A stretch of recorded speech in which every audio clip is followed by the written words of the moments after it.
ఓం గురుర్బ్రహ్మా గురుర్విష్ణు గురుర్దేవో మహేశ్వరః గురు సాక్షాత్ పరబ్రహ్మ తస్మై శ్రీ గురవే నమః.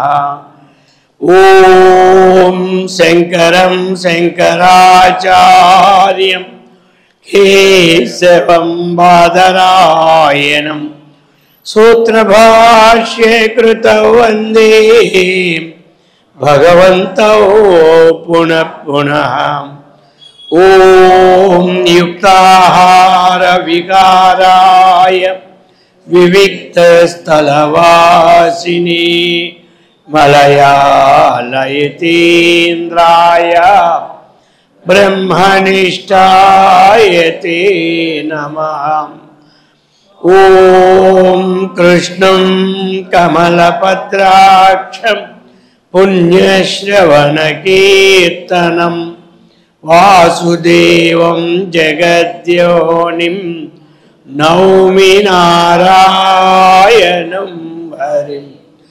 ఓం సర్వమంగళమాంగళ్యే శివే సర్వార్థసాధికే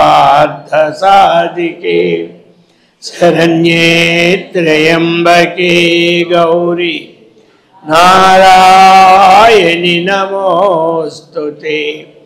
ఓం సహనావతు సహనౌ భునక్తు సహ వీర్యం కరవావహై తేజస్వినావధీతమస్తు మా విద్విషావహై. ఓం శాంతి హరి ఓం. హరే రామ రామ రామ హరే హరే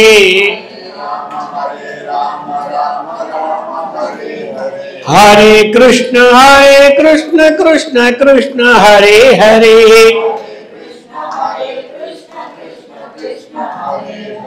హరే రామ రామ హరే హరే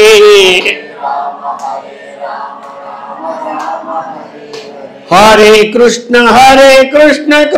కృష్ణ హరే హరే. गोपाल कृष्ण भगवान की, सद्गुरु महाराज की, जगदम्बा माता की. हर नम पार्वती पते हर हर महादेव.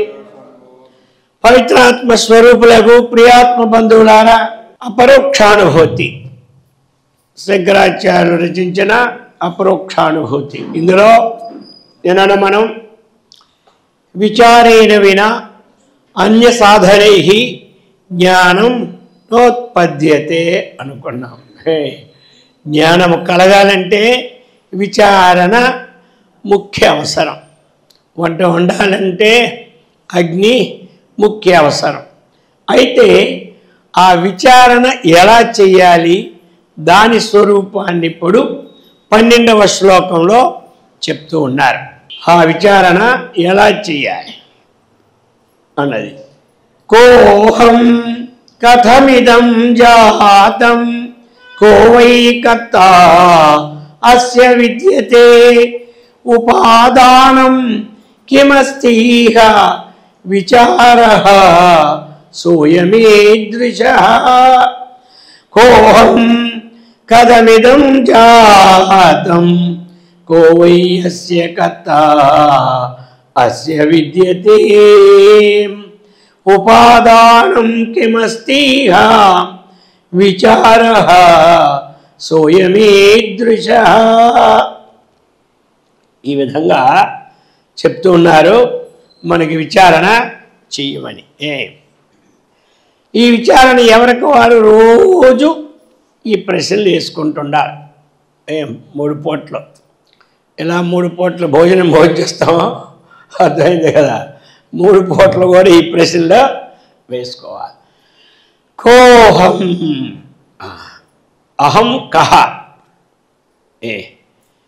ఏదైతే అహం అహం అహం వృత్తి ఉంది కదా, నేను కర్త, నేను భోక్త, నేను జ్ఞాత, నేను ధాత, నేను ధ్యాత ఇత్యాది విషయాలన్నీ ఏమిటి, ఏ శబ్దంతో ప్రయోగింపబడతాయి?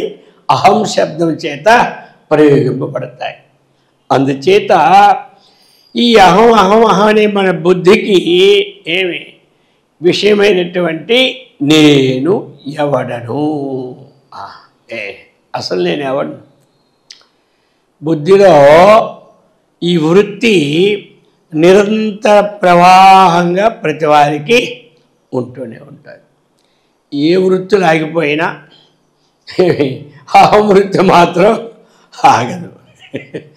ఇది అయితే ఇంకేమి సచ్చిన సేవతో సమానం అయిపోతామని భయం మనకి. అందుచేతే ఈ వృత్తిని ఆపమన్నమాట. ఒక ఉదాహరణ తెలుసుకున్నారు కానీ దృష్టాంతం చెప్తున్నా మీకు సంగ్రహంగా. ఒక ఆయనకి మహాశిల్పి, ఆయనలాగా శిల్పాలు చేసిన వాడు నభూతో నా భవిష్యత్తు. అలా చూస్తే ఆకారం వల్ల దించేస్తాడు. సరే, ఆయనకి ఒక మంచి జ్యోతిష్కుడు దొరికాడు. ఆయన చెప్పేశాడు, నువ్వు పలాని రోజు మధ్యాహ్నం 4:30కి సస్తావని చెప్పేశాడు. అర్థమైంది కదా. ఇక ఇది ఆయన అనుకున్నాడు, నేను ఎవరిని తెలుసా, యమధర్మరాజుకి టోపీ కొడతా అని చక్కగా ఒక 8 విగ్రహాలు ఆయనలాగే అలా చేసేసి ఆ మధ్యలో ఆయన వస్తారు. ఇంక అరగంటకు ముందు ఈయన కూడా పడుకునిపోయాడు. అయిపోయింది. 9 చూశాడు. యమధర్మరాజు ప్రాణం తీసుకెళ్ళాలా. 9 ఒక్కలాగే ఉన్నాయి. ఎవరు వీడు కొంప ముంచినాడే, 9 రూపాయలు ఏమిటి, ఆ బ్రహ్మకి మతిపోయిందా, లేకపోతే ఆయన సృష్టిలో ఇలా 9 రూపాయలు ఎక్కడ ఒక్క దగ్గర కనబడలేదు. నాకు ప్రపంచం వల్ల నేను ఎన్నో శరీరాలు తీసుకుపోతున్నాను కానీ ఒక ముఖానికి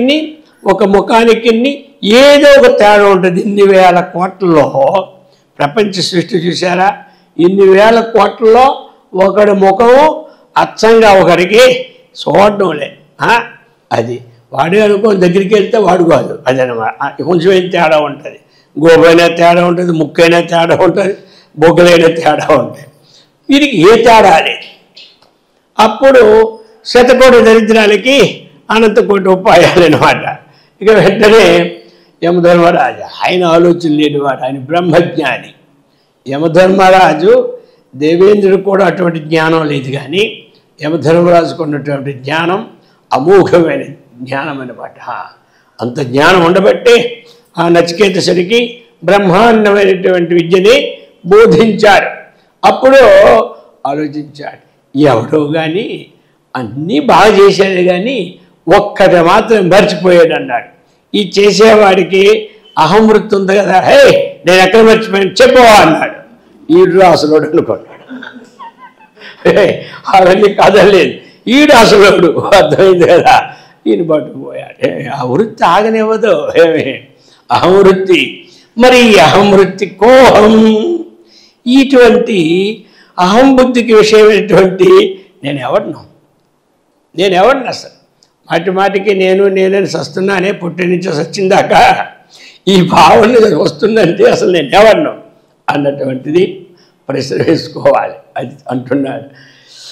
మనం ప్రశ్న ఎప్పుడు కూడా వాడెవడనే ప్రశ్నలు వస్తుంది కానీ వాడు ఎప్పుడు వచ్చాడు, ఈ ఊరు ఈ వీధి ఎప్పుడు వచ్చాడు, వాడు 2 మీటర్లు కట్టాడు, ఇంతే కానీ మన సంగతి చూసుకోవాలి. వాడి సంగతులు వదిలే, రోజుల్లో వాడి విచారం వద్దు. కోహం, నేను ఎవడను. ఇంకా కథమిదం జాతం, ఇదం నామరూపాత్మకమైనటువంటి ఈ సమస్త ప్రపంచము. ఇదం శబ్దం ఎప్పుడూ కూడా ఎదురుగా ఉన్న వస్తువుని తెలుపుతుంది. తత్శబ్దం ఎప్పుడూ కూడా దూరం ఉన్న శబ్దాన్ని తెలుపుతుంది. కాబట్టి ఇదం, ఈ కనబడుతున్నటువంటి నామరూపాత్మక ఈ జగత్ అంతా కూడా కథం జాతం, ఏ విధంగా పుట్టింది, ఈ నామరూపాత్మ జగత్తు ఏ విధంగా పుట్టింది అంటే అహం వృత్తికి ఆ వృత్తికి నేనే అవడను, అసలు నేను ఎక్కడి నుంచి పుట్టాను. జగత్ అంటే మనమే కదా. జగత్ అంటే ఎవరు? మనమే. కాబట్టి ఎవరికి ప్రశ్న వేసుకుంటే ప్రతివాడు జగత్తే. జగత్ అంటే ఏమిటి? నామరూపాత్మకం జగత్తు, అంతే కదా. ఎక్కడెక్కడ పేరు రూపం ఉందో దాని పేరు ఏం పేరు చెప్పండి? జగత్తు అంటారు. ఎక్కడెక్కడ పేరు రూపము ఉన్నదో అదంతా జగత్తు. దీని పేరు మీకు తెలుసు. ఇది కళ్ళ జోడు. అలాగే ఇది ఏ రూపం అంటే తెల్లగా ఉన్నది, ఇది జగత్, అంతే. అలాగనే కథమిదం జాతం, ఇదం సమస్తం ప్రపంచం కథం, ఎట్లు జాతం, జాయితే ఇది జాతం, ఎట్లు పుట్టింది. సరే, ఈ పుట్టడం ఏదైనా ఒక పుట్టాలంటే ఆ పుట్టు ఎక్కడి నుంచి పుడతామో దానికి కారణం ఉండాలి. ఒక కొడుకు పుట్టాడంటే తండ్రి కారణం ఉండాలి. ఆయన పుట్టాడంటే ఆయన తండ్రి కారణం ఉండాలి. అర్థమైంది కదా. ఒక కుండ పుట్టిందంటే ఒక మట్టి ఉండాలి. ఈ ప్రకారముగా కోయి కథ అస్య విద్యతే, అస్య ప్రపంచస్య ఏమి అస్య జగతః.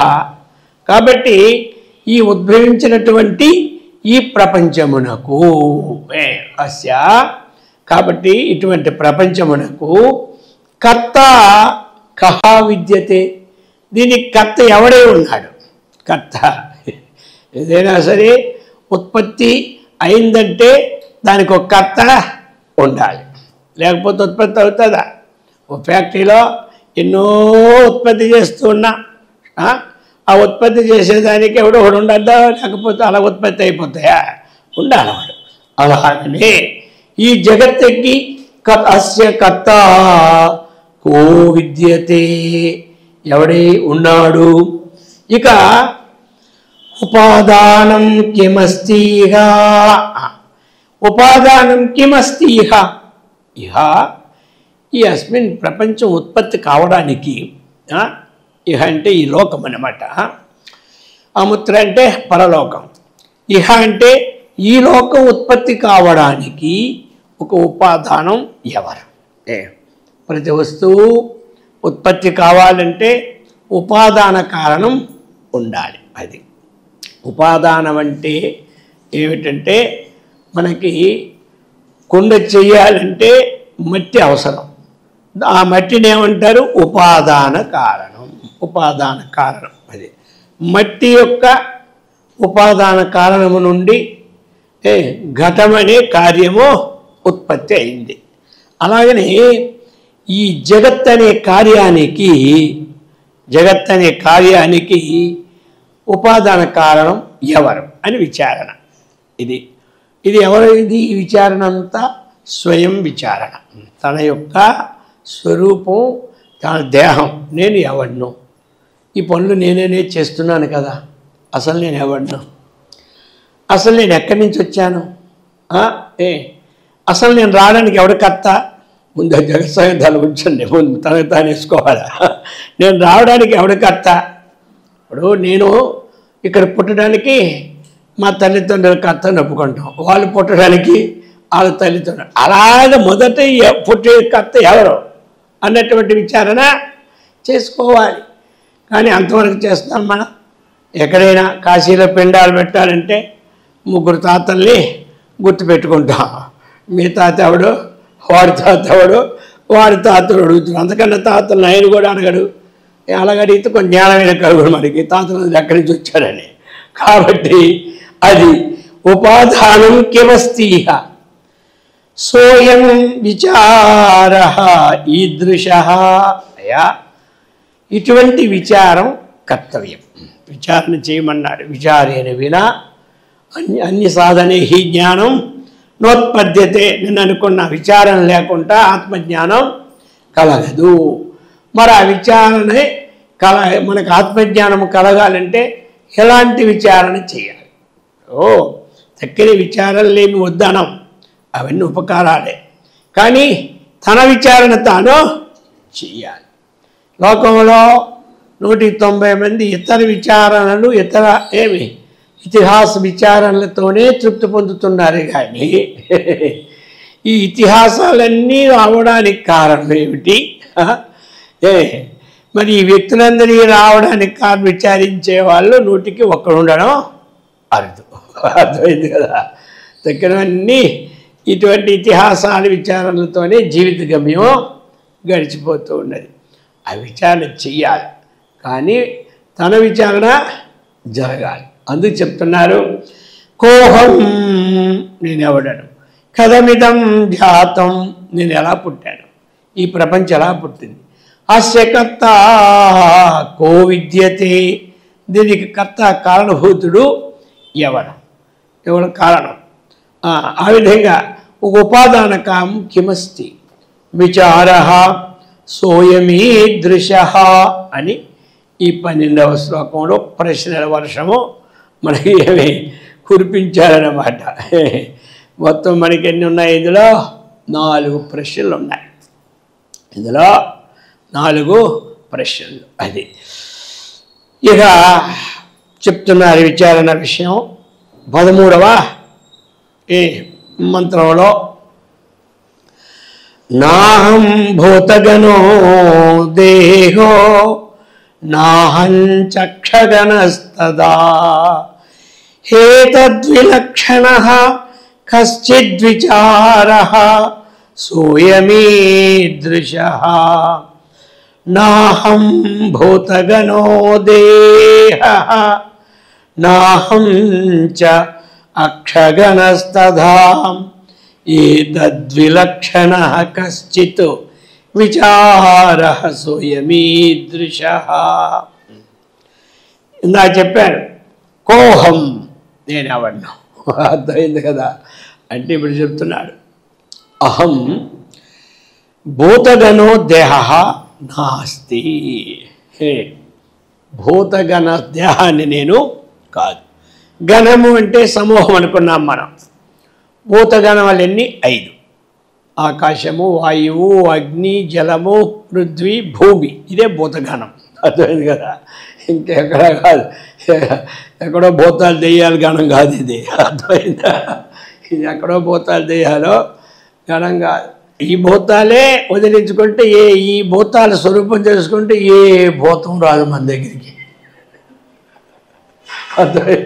ఈ భూతాల యొక్క వాస్తవ స్వరూపం తెలుసుకుంటే ఏ భూతం రావడానికి మధ్య భయపడిపోతే, అందుచేత ఈ భూతాల స్వరూపాన్ని తెలుసుకోవాలి. సరే, అహం భూతగణో నా, ఈ భూతగణములతో అంటే ఏమిటి? ఇక్కడ దేహ 2, భూతగణో దేహ, భూతగణములతో ఉత్పత్తి అయిన దేహం. భూతగణములు నేను కాదు. అంటే ఈ పంచభూతాలు కారణం. జగత్తుకి కారణం ఏమిటంటే పంచభూతాలు. పరమాత్మ నుంచి మొట్టమొదటగా ఉత్పత్తికి హేతువులైనటువంటి ఏ వచ్చాయంటే పంచమహాభూతాలు. ఇది పరమాత్మ నుంచి మొట్టమొదటి వచ్చినవి ఏమిటి అంటే ఈ పంచమహాభూతాలే వచ్చాయి. కాబట్టి భూతం వలనను ఈ శరీరం తయారైంది. కాబట్టి దీనికి భౌతికము అని పేరు వచ్చింది అన్నమాట. పాంచభౌతిక శరీరము. భూతం అన్న భౌతికం. ఈ భూతం వల్ల కలిగినటువంటి ఈ పిండాన్ని భౌతికమని పేరు. భూతస్య భావ భౌతిక. భూతముల యొక్క భావమే భౌతికమన్నమాట. ఈ భౌతికమంటే శరీరం. భూతములంటే ఏమిటి? ఆ యొక్క పంచభూతములు. భౌతికమంటే శరీరం అన్నమాట. అది ఆ శరీరం మానవ శరీరం కావచ్చు, దేవతా శరీరం కావచ్చు, పశుపక్షాదుల శరీరం కావచ్చు. అందరి శరీరాలు పంచభౌతికంతోనే వచ్చినాయి. గొప్పవాళ్ళైనా వాళ్ళ శరీరము పంచభూతాలను విడిచిపెట్టి ఎక్కడి నుంచో వచ్చి ఊడిపడలేదు. అర్థమైంది కదా? పశుపక్షాది శరీరాలు మనకంటే కొంచెం తక్కువ కనబడుతున్నాయి కాబట్టి వాటికి పంచభూతాలనే అని మనకు సందేహం వస్తుంది. అర్థమైందా? అవి పంచభూతాలే. నక్కపల్లి పంచభూతమే, కుక్క పంచభూతమే, పిల్లి పంచభూతమే, మానవుడు పంచభూతమే. దేవేంద్రుడు పంచభూతమే, విష్ణువు పంచభూతమే, ఈశ్వరుడు పంచభూతమే, బ్రహ్మదేవుడు పంచభూతమే. బ్రహ్మాది 33 కోట్ల దేవతలు పంచభౌతిక శరీరం అన్నమాట. శరీరం వచ్చింది అంటే ఇంకొక మార్గం లేదు, ఇది తెలుసుకోవాలి. నాహం ఇప్పుడు ఈ ఆకాశ పృథివీ తత్వాలతో కూడినటువంటి ఈ దేహమే మనం ఇప్పుడు ఏమిటంటే అందరికీ నేను అన్నటువంటి బుద్ధి అనేక జన్మల నుంచి వస్తూ ఉన్నది. అందుకల వస్తూ ఉంది.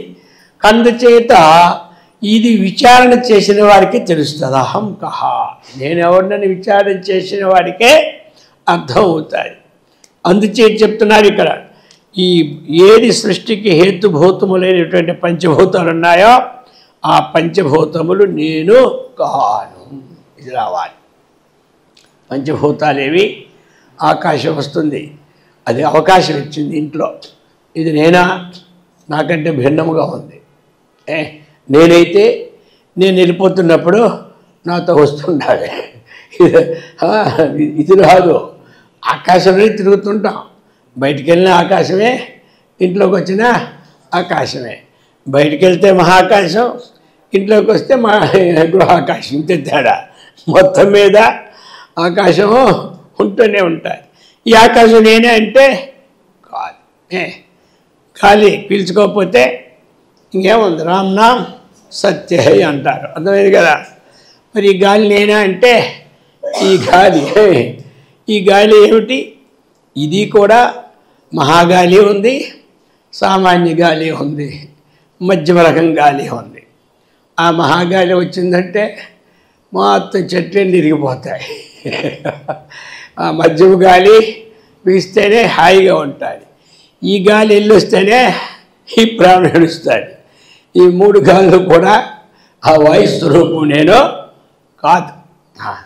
గాలి ఉన్నపోయినా నేను మాత్రం గాలిని కాదు. ఎందుకంటే నాహం భూతగణ. అగ్ని, ఒంట్లో వేడి ఉన్నా, వేడి తగ్గిపోయినా, ఇంట్లో వేడి ఉన్నా ఈ వేడి నేను కాదు. ఈ ప్రకారముగా నీరు త్రాగితే బతుకుతాం, నీరు తాగకపోతే నోరెండిపోయి పోతాం. ఆ నీరు నేనంటే కాదు. ఇక ఉండడానికి ఆధారం ఏమిటి? భూమి. మనం తినడానికి ఆధారం ఏమిటి? భూమి. ఈ జీవనానికి మొత్తం ప్రపంచంలో ఏ వస్తువులైతే ఉత్పత్తి అవుతున్నాయో, ఎన్ని షాపింగ్ మాల్లు ఉన్నాయో ప్రపంచంలో, ఒక్కొక్కటి ఎకరా, అరెకరా, 10 సెంట్లు ఇలా పెద్ద పెద్ద ఉన్నాయో, ఆ మాల్లో ఉన్న వస్తువులన్నీ ఎక్కడికి? భూమి మీదే ఉత్పత్తి.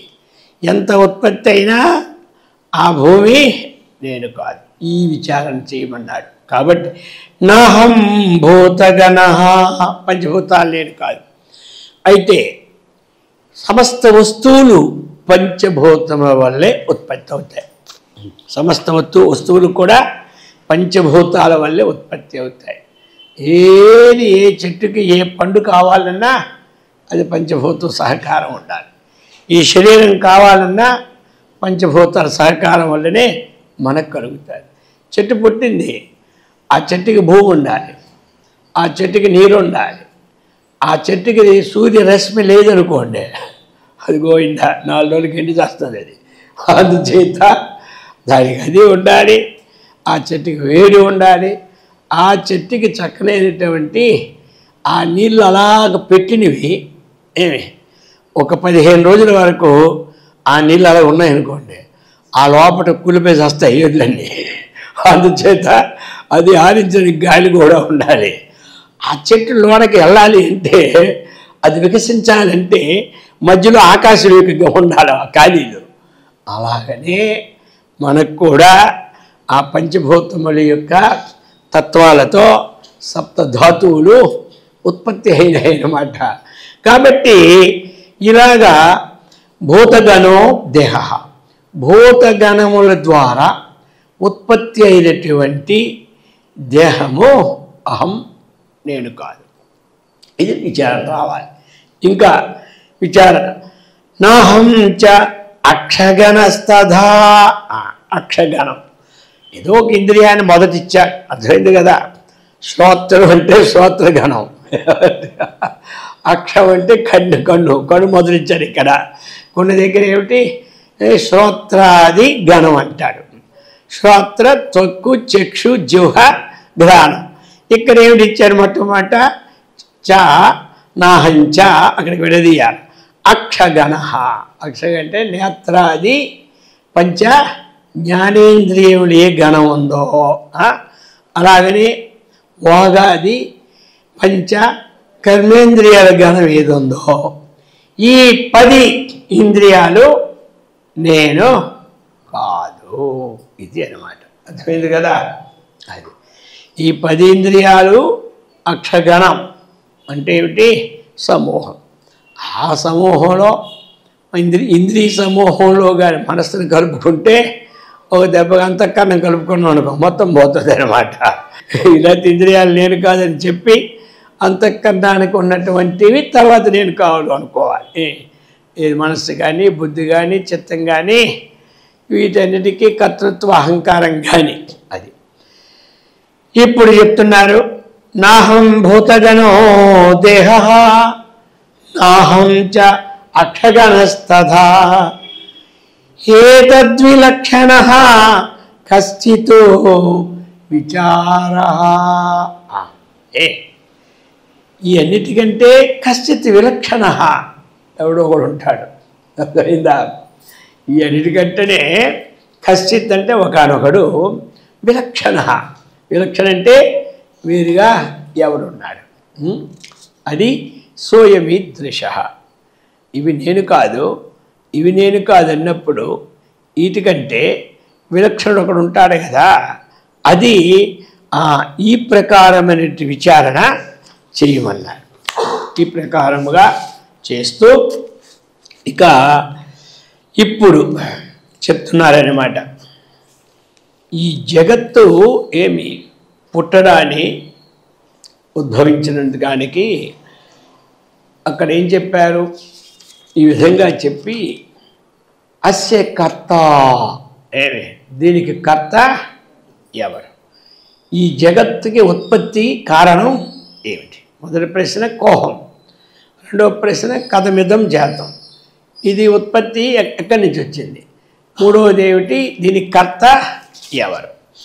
ఏమి అది ఇక్కడ చెప్తున్నారు. ఇందులో అంటే ఇక్కడ ఎలా పుట్టింది, దానికి కర్త ఎవరు అన్నటువంటి విషయాన్ని అన్నీ కలుపుతున్నారు ఇందులోనమాట.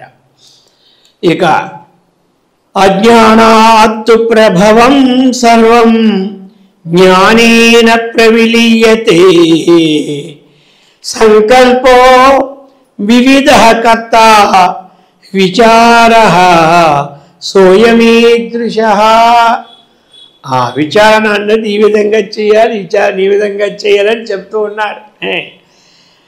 అజ్ఞానాత్ ప్రభవం సర్వం జ్ఞానేన ప్రవిలీయతే సంకల్పో వివిధ కర్త విచారః సోయమీదృశః.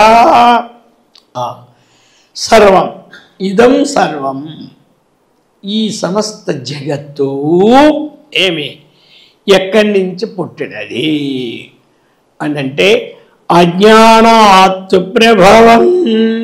ఈ ప్రపంచ పుట్టుక అజ్ఞానం వల్లనో కలిగినది. అది ఎందుకంటే తమ ప్రధాన ప్రకృతిని, అజ్ఞానం అంటే ఏమిటి, 3 గుణాలు, సత్వము రజస్సు తమస్సు. ఈ 3 గుణములతో కూడినటువంటి స్వరూపాన్ని పేరేం పేరు, అజ్ఞానం. ఈ 3 గుణాలతో పుట్టినటువంటి దానికి అజ్ఞానం అనొచ్చు, అవిద్య అనొచ్చు, ప్రకృతి అనొచ్చు, ప్రధానం అనొచ్చు, మాయ అనొచ్చు. ఇవన్నీ పర్యాయ పదాలు, ఒక్కొక్క దగ్గర ఒక పదం వాడతారు. అందుచేత అజ్ఞానాత్ ప్రభవం, తమ ప్రధాన ప్రకృతి అయినటువంటి ఏదైతే మాయ ఉందో ఆ మాయను భగవంతుడు తీసుకొని ఈ ప్రపంచాన్ని సృష్టించాడు. ఈ ప్రపంచ సృష్టి ఎలా జరిగింది అంటే మనకి సత్వము రజస్సు తమస్సు 3 గుణాలు ఉన్నాయి. 3 గుణాలలో తమ ప్రధానం, తమో ఆధిక్యత అన్నీ ఉంటాయి. కోపం వచ్చినప్పుడు శాంతం ఉండదా అంటే ఉండదా? అయ్యో కోపం వచ్చినప్పుడు అలా ఉంటాడు కానీ అబ్బా మామూలు అప్పుడు దేవుళ్ళలా ఉంటాడండి అంటారు. అప్పుడు దేవుళ్ళలా ఉంటాయి. ఇవన్నీ ఎక్కడ పోయినాయి? అన్నీ ఉంటాయి. పర్సంటేజ్ ఏది ఎక్కువ ఉంటే అప్పుడు ఆ భావం. ఎందుకంటే ఆ బ్యాలెన్స్ని సరిదిద్దుకునే జ్ఞానం లేదు కాబట్టి మన దగ్గర ఏది ఎప్పుడు పెంచాలో అప్పుడు పెంచేస్తామన్నమాట. అర్థమైంది కదా? అది విచారం చేసిన వాడు బ్యాలెన్స్లో పెట్టుకుంటుంటాడు. ఇప్పుడు అది బ్యాలెన్స్లో పెట్టుకుంటాడు. అందుచేత తమోగుణం వచ్చిందనుకోండి, అంతవరకు అన్ని సేవలు చేసేవాడు. ఇప్పుడు ఏదైనా సేవ చేయమండి, నేను 24 నీ దగ్గర సేవ చేయని కూర్చోను అనుకోండా, ఇంకా నీకు మీ మంచి నిలబడి పో అంటాడు. అయిపోయా. ఇప్పుడే వచ్చిందంటే తమోగుణం వచ్చిందనమాట. ఇప్పుడు అది ఇప్పుడు రాముడు లక్ష్మణుడు సీత పోతున్నారు అరణ్యంలో. అది ఒక సన్నివేశం అనుకో. తమోగుణం కంటే దానికి కారణం. సరే, అప్పుడే కొంత దూరం వెళ్ళాక ఒకరోజు నేను ఈ బాణాలు నేనే మొయ్యాలా, మీ బాణాలు మీరు తీసుకోండి ఈరోజు నుంచి అన్నాడు లక్ష్మణుడు. ఇక రాముడు నవ్వుకోని తీసుకున్నాడు. మోసుకొని పట్టుకుపోయాడు. అలాగా 1 కిలోమీటర్. ఆ కిలోమీటర్ అయిపోయిన తర్వాత అయ్యో నేను చాలా పొరపాటు చేసిన సాష్టాంగ నమస్కారం తీసుకొని ఇమ్మన్నాడు. ఇమ్మంటే ఇచ్చేశాడు. అర్థమైంది కదా? అప్పుడు ఆయన నవ్వుకొనే ఉన్నాడు, ఇప్పుడు ఆయన నవ్వుకొనే ఉన్నాడు. రాముడికి ఏం చేయలేదు. ఏంటాకి కారణం వచ్చిందన్నాడు. ఇదిలే వస్తుందిలే, అప్పుడప్పుడు తమోగుణ ప్రవృత్తి మానవుడికి ఆధిక్యత వస్తుంది. ఒకటి. రెండో విశేషం ఏమిటంటే ఇక్కడ అనేక మంది రాక్షసులని చంపి, ఇది రాక్షసులు కాదు మునుల్ని, రాక్షసుల మునుల్ని చంపేసినటువంటి ప్రదేశం.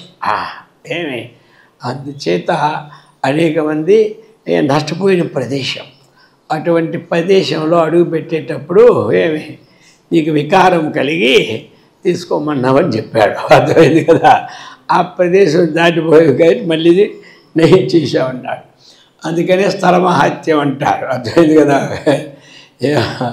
స్థలమహాత్యం అంటే ఏమిటి? అది ఈ ప్రకారముగా ఈ తమ ప్రధాన ప్రకృతిని ఆశ్రయించుకొని భగవంతుడు పంచభూతాల్ని సృష్టించాడు. అది అన్నమాట. అందుచేత అజ్ఞానాత్తు ప్రభవం సర్వం పంచభూతాలు. ఈ పంచభూతాల ద్వారా వచ్చింది అందరికీ తెలిసింది. మరి ఈ అజ్ఞానం ఎలా పోతుంది అంటే జ్ఞానేన ప్రవిలీయతే. మనం విచారణ చేస్తాం. ఆ విచారణ చేసిన ఆత్మజ్ఞానం చేతనే అజ్ఞానము పోతుంది. సంకల్పో వివిధ కర్త విచార స్వయమీదృశ. కర్త ఎవడు? వివిధ సంకల్ప. వివిధ అంటే నానా సంకల్పములు. నానా సంకల్పంలో వస్తున్నటువంటి ఏదుందో వస్తువు అదే కర్త. వివిధ ఒక సంకల్పమా? తెల్లవారిందంటే చాలు, నిద్ర నుంచి లేచామా ఇక ప్రారంభమే సంకల్పంలో గొట్టే. ఆ సంకల్పాలన్నీ రాత్రి లెక్కేసుకుంటే మన జపం చేసుకన్నా ఎక్కువ ఉంటాయి అన్నమాట. జపం పట్టుకొని 108 ఎప్పుడు వస్తాయా మాలు అనుకుంటాం, కానీ మన సంకల్పాలు రోజుకి సహస్రనామాలు చేసుకుంటుంటుంది. అది అందుచేత ఆ విధమైనటువంటి సంకల్ప కర్త. ఆ కర్త ఏంటి అంటే అంతఃకరణమే కర్త, ఇంకేమీ లేదు.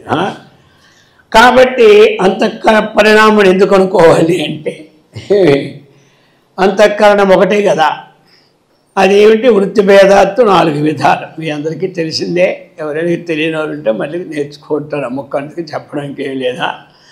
ఇక్కడ సంకల్పము అన్నప్పుడు ఏంటి? అంతఃకరణ పరిణామైనటువంటి మనస్సు. అది అనమాట సంకల్ప వికల్పములు అంటే అంతఃకరణ పరిణామంలో ఉన్న మనస్సుని ఏమంటారు? సంకల్పం, వికల్పం.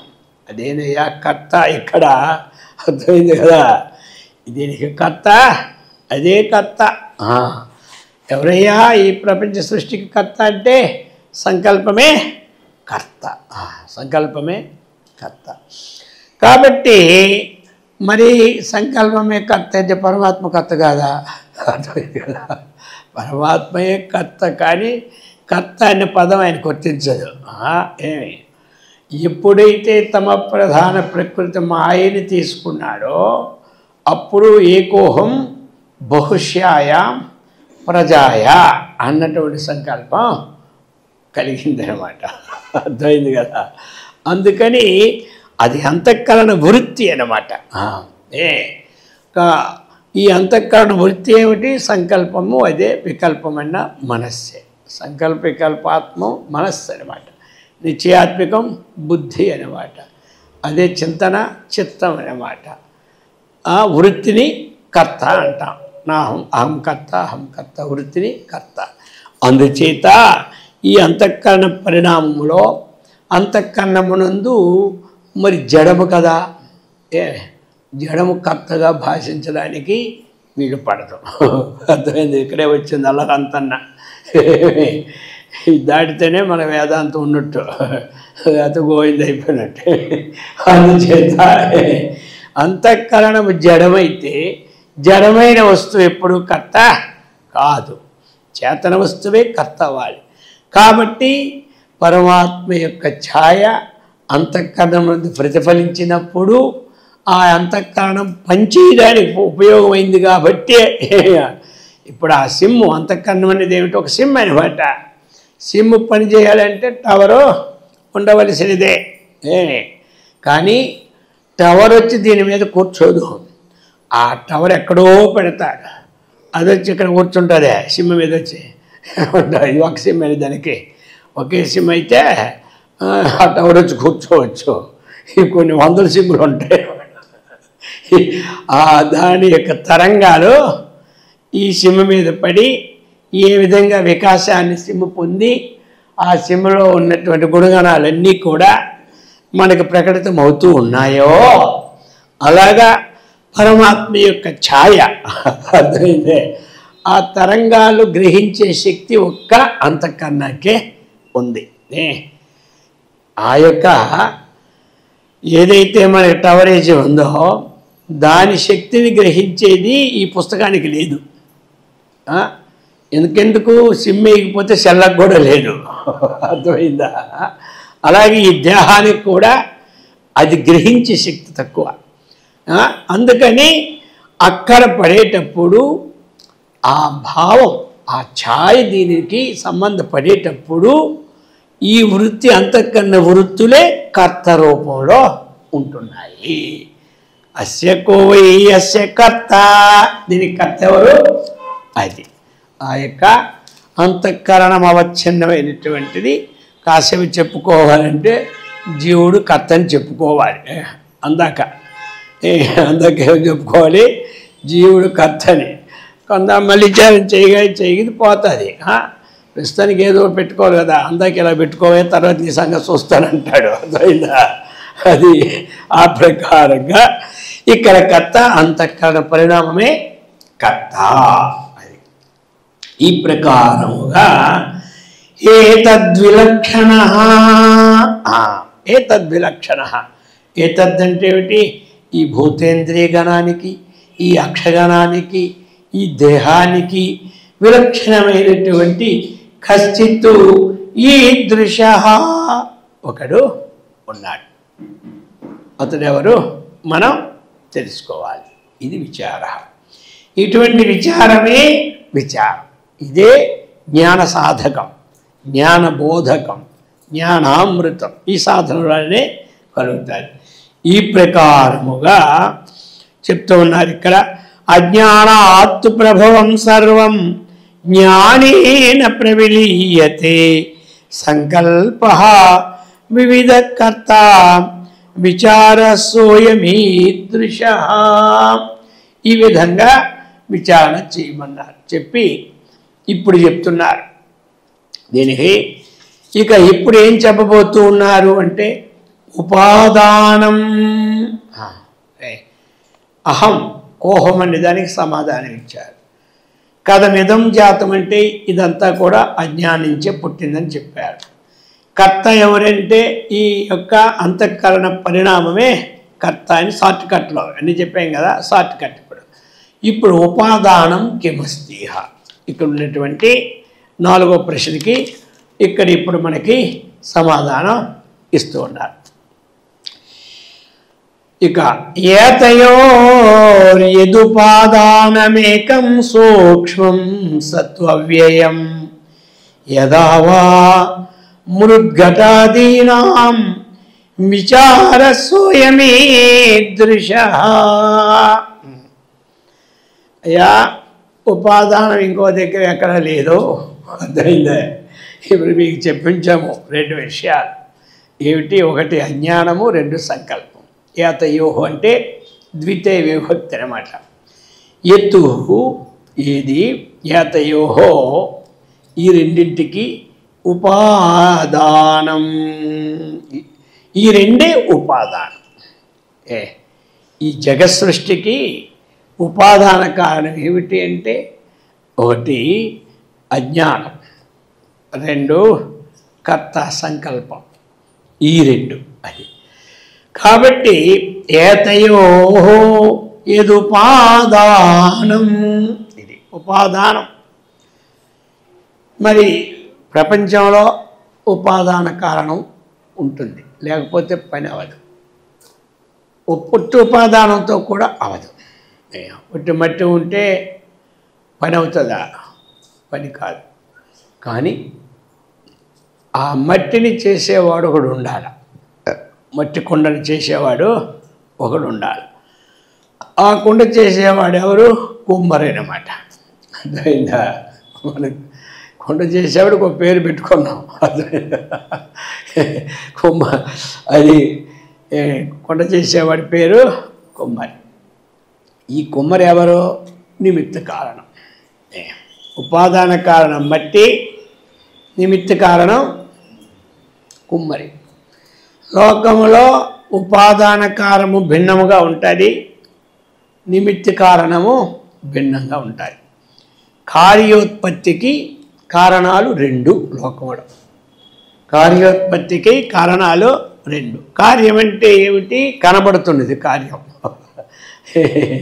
వస్తువు తయారైనాక కుండ కార్యం అంటారు, ఒక పెన్ను కార్యం అంటారు, ఒక సెల్లు కార్యం అంటారు, ఒక వస్త్రము కార్యం అంటారు, ఒక పుస్తకము కార్యం అంటారు. ఇదంతా ఏమిటి? కార్యం. అర్థమైంది కదా? ఈ కార్యం ఉత్పత్తికి ఒకటి కారణం ఉంటుంది, అర్థమైంది కదా? ఆ కారణము 2 విధాలుగా ఉంటుంది. ఒకటి బంగార నగకి బంగారం కారణం, ఆ కంసాలు వాడు నిమిత్త కారణం. ఇది ఉపాదాన కారణం, అది నిమిత్త కారణం. కుమ్మరివి నిమిత్త కారణం, మట్టి అలాగనే ఇక్కడ కూడా 2 ఉండవు. ఇక్కడ నిమిత్త కారణుడు ఆయనే, ఉపాదాన కారణుడు ఆయనే. అందుకని ఆయనకి ఏంటంటే భిన్నము కానుగా ఉంటాడు కాబట్టి అభిన్న నిమిత్త కారణ అని చెప్పడం. ఏమని?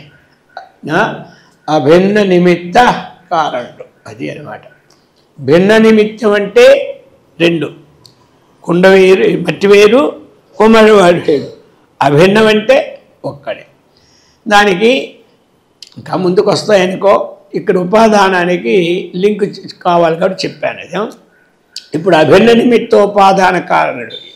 దీనికి ఉదాహరణ ప్రపంచంలో ఒక్కటే దొరికింది, ఇంకే ఉదాహరణ దొరకలే. అదేమిటి అంటే అదే ఊర్ణనాభి, సంస్కృతంలో, తెలుగులో సాలిపురుగు. అర్థమైందా?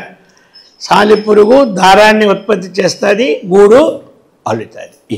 ఇది అన్నమాట. ఈ ప్రకారముగా ఏతయోహో ఏమి యదుపాదానం, ఎట్లాగైతే ఇవన్నీ ఉపాదాన కారణము ఉంటుంది. ఈతయో అంటే అజ్ఞాన సంకల్పాలకు ఈ ఉపాదాన కారణము ఇదే, ఈ రెండింటికి ఉపాదానం. అయితే ఇక్కడ మరి ఇవి కన్నా భిన్నమైనది ఒకటి ఉంటుంది. అదేమిటి?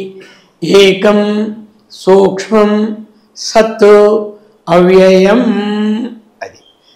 అది ఏకం సూక్ష్మం సత్తు అవ్యయం.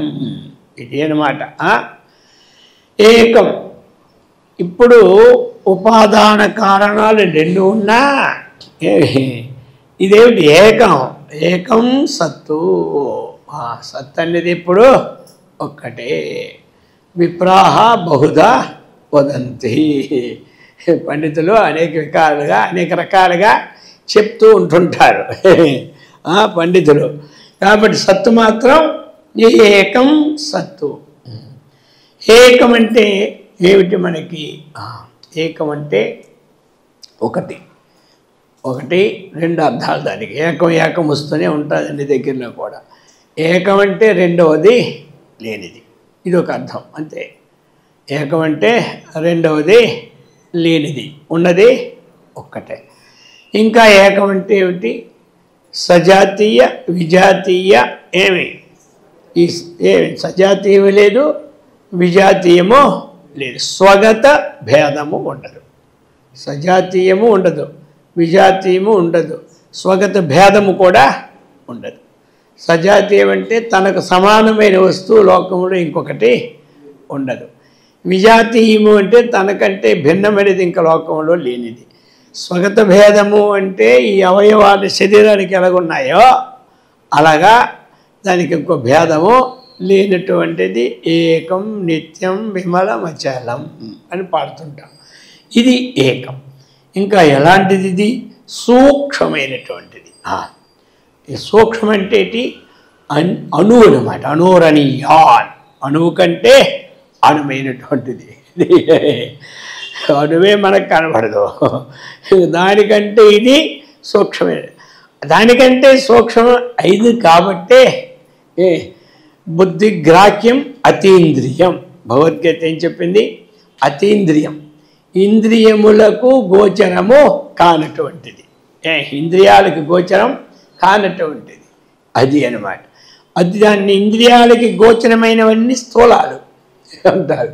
ఈ ఇంద్రియాలకి ఏది గోచరం అవుతుందో అవన్నీ దాన్ని ఏమంటారు? స్థూలం అంటారు. మనకి కనబడుతున్నాయి కాబట్టి అన్ని స్థూలాలు. ఇంద్రియాలకి గోచరము కాదు కాబట్టి సూక్ష్మమైనటువంటిది భావం. అది సాధకుడికి ఇవన్నీ కొంతవరకు ఉపయోగపడతాయి అన్నమాట. అలాగా ఇక సత్తు. సత్తు అంటే ఏమిటి? ఉన్నది. అదే సత్ అంటే ఉన్నది కాబట్టి అది సత్పదార్థం కాబట్టి ప్రతి వారు ఉన్నాను అనే పదం వాడతారు. అది ఉన్నాను అని. ఉన్నాననే పదం ఎప్పుడూ ఉంటుంది. అర్థమైందా? ఉన్నాననే పదం ఇప్పుడు ఉంటుంది. ఇక్కడ ఏమిటంటే అజ్ఞానికి జ్ఞానికి తేడా. అజ్ఞాని నేను చచ్చిపోతాను అంటాడు. ఏమంటాడంటే నేను చచ్చిపోతానని. అర్థమైందా? ఈ ఆత్మజ్ఞాని నా దేహం పోతుంది అంటాడు. ఇంతే తేడా. అర్థమైంది కదా? వీడు నేను దానికి చావు లేదు కాబట్టి చచ్చిపోతామన్న పదము నేనుకు వర్తించదు. ఆ నేను అంటున్నాడో అది కర్తృత్వ బుద్ధితో అంతఃకరణ పరిణామ ధర్మమే కానీ తన స్వప్రకాశ ధర్మమో కాదు. అది చేత అలాగా చెప్పి అవ్యయం ఆ నేను అన్నటువంటిది నాశరహితమైనటువంటి అని చెప్పి ఇప్పుడు ఉపాదానానికి ఉదాహరణ ఇచ్చారు కిందని. యథావా మృద్ఘటాదీనాం. అది అంటే లోకంలో ఉపాదాన కారణానికి ఏమిటంటే ఒక ఘటం కావాలంటే మృత్తు ఉండాలి. ఆది పదం చేత లోకంలో ఉన్న వస్త్రం కావాలి అంటే దారం ఉండాలి. ఏ వస్తువు కావాలి అంటే దానికి తగిన ఇనప వస్తువు అయితే ఇనుము ఉండాలి, వెండి వస్తువు అయితే వెండి ఉండాలి, బంగారు వస్తువు అయితే బంగారం ఉండాలి. అది ఆది పదం చేత. విచార సోయం ఈదృశ. ఈ ప్రకారమైనటువంటి విచారణ చెయ్యాలి అని చెప్తున్నారు. ఈ ప్రకారమైనటువంటి విచారణ అంటే ఉపాదానములో 3 ఉంటాయి: సృష్టి, స్థితి, లయం. అదే ఉపాదానానికి ఈ 3 ఉంటాయి అన్నమాట. ఈ 3టికి కారణమైంది ఏదో అదే ఉపాదానం. ఉత్పత్తి లయాలకి కారణమై ఉన్నదాననే ఉపాదానము అంటారు. ఇప్పుడు ఘటం ఉత్పత్తి అయింది, స్థితి అదేమైంది, మంచి ప్రకాశమానంగా ఉండి మనకు ఉపయోగం పడింది. మరి కొన్నాళ్ళకి ఏమైపోతుంది, అది ఘటంకు బదులయ్యి మట్టిలో కలిసిపోతుంది. కాబట్టి ఇప్పుడు మట్టిలో సృష్టి ఉంది, స్థితి ఉంది, అందులో మనకి లయం ఉంది. సృష్టి అంటే ఇది ఒక కుండ ఉత్పత్తి కారణభూతమైన ఆకారం ఉంది కాబట్టి అది సృష్టి అన్నమాట. స్థితి అంటే ఆ కుండ బయటికి రావడమే స్థితి అన్నమాట. అర్థమైంది కదా. కాబట్టి లయం అంటే అది బద్దలైపోయి, మట్టి బద్దలైపోయి ఎక్కడ బంగారంలో కలియదు, బంగారం బద్దలైపోయి అది బంగారం పోతే మట్టిలో కలుస్తుంది, కానీ మట్టి అక్కడ అలా అంతా మట్టే, కానీ మట్టి ఉదాహరణ ఇక్కడ మనం అలా ఈ ప్రకారముగా చెప్తూ ఉన్నారనమాట. అలాగనే మరి ఈ ప్రపంచంకి కూడా ఏతో వాయుమాని భూతాని జాయంతే ఏన జాతాని జీవంతి యత్ ప్రయత్న విసంవిసంతీతి తజ్జిజ్ఞాసస్వ తతు బ్రహ్మ. కాబట్టి సృష్టి, స్థితి, లయములకు ఏవి ఆ యొక్క తమ ప్రధానాన్ని ఆశ్రయించినటువంటి ఆ ఈశ్వరుడే కానీ ఇంకొకడు కాదు అని చెప్తూ ఉన్నారు. సృష్టి అందులోనే పుడుతుంది, స్థితి అందరించి అభివృద్ధి చెందుతున్నది, లయము కూడా అయిపోతున్నది. అయితే అది మనకేంటంటే చెప్పు సృష్టికర్త బ్రహ్మని ఏమి నియమించారు. ఏమైతే అంటే సృష్టి అయిన తర్వాత ఇంకా సృష్టి చేయాలి కదా.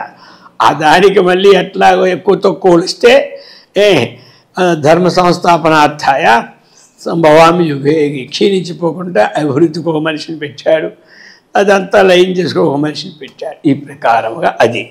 కాబట్టి ఇక్కడ ఏమిటి కావాలి మనకి, దీని ఎలాగైతే మట్టిలో సృష్టి స్థితి లయ కారణాలు 3 ఉన్నాయో అలా పరమాత్మ నుంచి పుట్టినటువంటి జగత్తు కూడా అక్కడ ఉపాధి ఒకటి మాయను పెట్టుకుంటే చాలు. పుట్టినటువంటి జగత్తులో కూడా ఆ పరమాత్మలో సృష్టి ఉంది, స్థితి ఉంది, లయం ఉన్నది. అది తీసుకొచ్చారు ఇక్కడ మనకి. ఈ ప్రకారంగా తీసుకొచ్చి ఇప్పుడు మనకి 16 దీన్ని శ్లోకమైనా మంత్రమైనా పరలే శ్లోకమైనా అనుకోవచ్చా.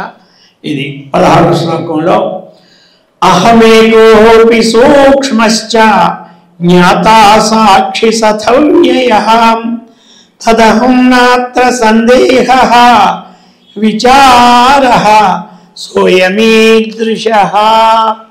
ఇందాక చెప్పారు అహమేకోపి సూక్ష్మశ్చ జ్ఞాతా సాక్షి సదవ్యయః తదహం నాత్ర సందేహః విచార సోయమీదృశః.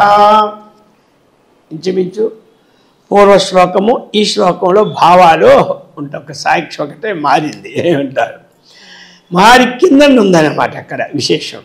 అత్ర సందేహ నాస్తి. ఈ జగత్ ఉపాదాన కారణం కానీ నిమిత్త కారణం సృష్టిస్తులే కారణము కానీ ఆ పరమాత్మ అన్న దాంట్లో సందేహం నాస్తి అన్నట విషయాన్ని ఇక్కడ మనకి ఇందులో అది నిర్ధారణ చేసి చెప్తుంది ఈ శ్లోకం అనమాట. అక్కడ మృద్ఘటాదీనం ఎలాగైతే సందేహం లేకుండా అది ఉన్నదో ఇక్కడ అలాగనే ఆత్మ ఇందులో సందేహం లేకుండా దీని నుంచే ఉత్పత్తి స్థితిలయాలు జరిగి ఉపాదాన కారణం అన్నటువంటిది ఇక్కడ సందేహరహితంగా చెప్తుంది ఈ శ్లోకం. కాబట్టి అహమేకోపి అహం, అహం శబ్దానికి ఏమి ఒక్కటే ఆ పరమాత్మ. అహం శబ్దానికి అది అంటే చెప్పుకోవడానికి అహం ఉండాలి కదా. మనం అహం విజ్జీకొల్టు ఆత్మ, అహం విజ్జీకొల్టు ఆత్మ. అహం ఏకోపి, అతను ఎవరు ఏకః, ఇంకెవరు సూక్ష్మ తెలుసుకున్నాం. జ్ఞాత, జ్ఞాత అంటే ఏమిటి, జడ పదార్థంలాగా అయినా ఎక్కడో ఒక కుండ ఉందనుకోండి, ఆ కుండకి ఎవడొచ్చేది తెలీదు, ఆ కుండ మీద రంగేసినా దానికి తెలీదు. దానికి ఇక మన మీద రంగేస్తే తెలియకుండా ఉంటుందే. ఒక్కరోజు ఏది హోలీ పూర్ణిమ నాడు పడితే ఊరుకుంటాం, కానీ మర్నాడు పడితే మన ప్రతాపం చూపెడతామే.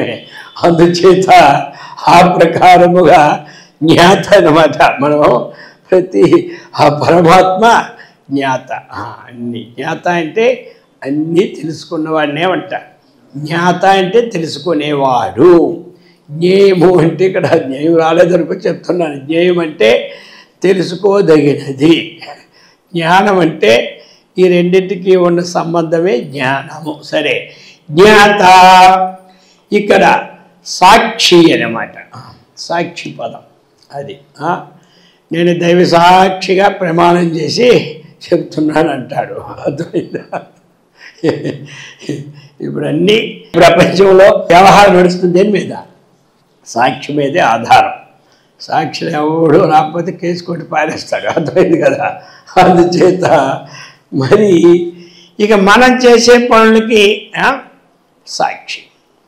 ఏ కనబడిన పనులకే వీళ్ళు సాక్షిని ఉండాలి. కనబడకుండా తెలియకుండా చేసే పనులకు కూడా సాక్షుడు ఉన్నాడు. లోకంలో ఏవోటికి చేయలేని పనులు వాళ్ళు చేస్తున్నప్పుడు వాళ్ళకు పోలీస్ స్టేషన్ కోర్టుకు వెళ్తారు. అప్పుడు ఇవన్నీ కనబడిన పనులు కదా. ఈ కనబడిన పనులకు నువ్వు చేసినట్టు సాక్షిని అడుగుతారు. అది అతను అంటాడు. ఇంకా కనబడకుండా చేసే పనులు బోర్డు ఉంటాయి. ఒకడు అనుకుంటాడు, మనం చేసిన పని ఎవడు కదా, బ్రహ్మదేవుడికి కూడా తెలీదు, అందుకే మనకేమీ బాధ లేదంటాడు. కానీ దీనికి సాక్షి ఉన్నాడు లోపట. సాక్షి అంటే ఏమిటి? సమీపంలోనే ఉంటాడు, వికారాన్ని పొందడు, కర్తృత్వాన్ని వహించడు. ఇది అర్థమైంది కదా?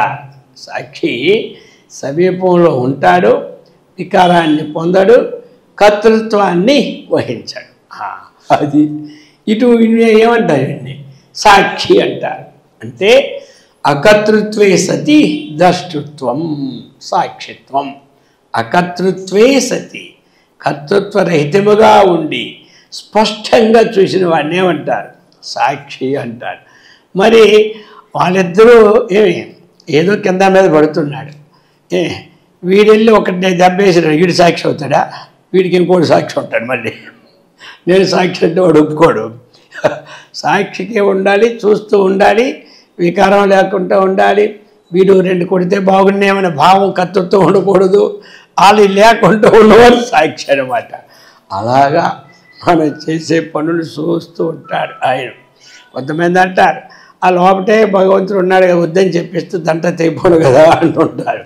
వద్దని చెప్పడానికి నీవు మంచి చెడ్డకి యోగ్యమైనటువంటి బుద్ధిని నీకు ఇచ్చేశాడు. అందుచేతే ఆయన ఇంక మళ్ళీ సృష్టించినప్పుడు ఎప్పుడూ చెప్పలేం, కానీ ఈ సృష్టికి కంప్యూటర్ ఫీడ్ అయిపోయింది అనమాట. అర్థమైంది కదా? ఆ బుద్ధి, అటువంటి బుద్ధి ఇచ్చాడు. సో శాస్త్రం ఇచ్చాడు, కాలేజీలు ఇచ్చాడు, స్కూళ్ళు ఇచ్చాడు. ఇంకా ఆయన తప్పు ఏమని చెప్పండి? ఏది ఇవ్వకపోతే తప్పు, కానీ దాన్ని అవలపరచకపోవడం మన తప్పు. కానీ అర్థమైందా? ఇప్పుడు ఆయన తప్పేమీ లేదు. ఆయన మన కూర్చుని నుంచి రాత్రి పడుకున్న వరకు ఎలా ఉండాలి అన్నీ చెప్పేశాడు. ఈ తప్పు ఆయనది లేదు. అది అమలు పెట్టకపోవడం తప్పు, మనదే తప్పు. అది అందుచేత పరమాత్మ ఎప్పుడు కూడా ఉదాసీనత్వే సతి బోధృత్వం సాక్షిత్వం కదా. ఉదాసీనుడిగా ఉంటాడు, బోధృత్వం బాగా తెలుసుకుంటాడు. ఇది సాక్షిత్వం. అందుచేత అటువంటి సాక్షి సత్తు అవ్యయ తత్తు అహం. అటువంటిది ఏమి? తత్తు అహం. అక్కడ మనం ఏమిటి? తదస్మి అనే అస్మి పదం ఆరోహణ చేసుకోవాలి మనం. అక్కడ పైని అహం, కిందన కూడా ఒక అహం ఇచ్చాడు. అటువంటి ఏ సద్రూపుడు ఏంటంటే అహం, అటువంటి స్వరూపమే నేనై ఉన్నాను అన్నటువంటి ఈదృశో విచార. ఈ విచారం ఏమవుతుంది? జీవబ్రహ్మైక్యమైనటువంటి సాధనానికి ఉపయోగపడుతూ ఉంది. ఇక్కడ బ్రహ్మాత్మైక్యమన్నా జీవబ్రహ్మైక్యమన్నా ఒకటేమో బ్రహ్మను తీసుకుంటే రెండో ఆత్మని జీవుని తీసుకోవాలి.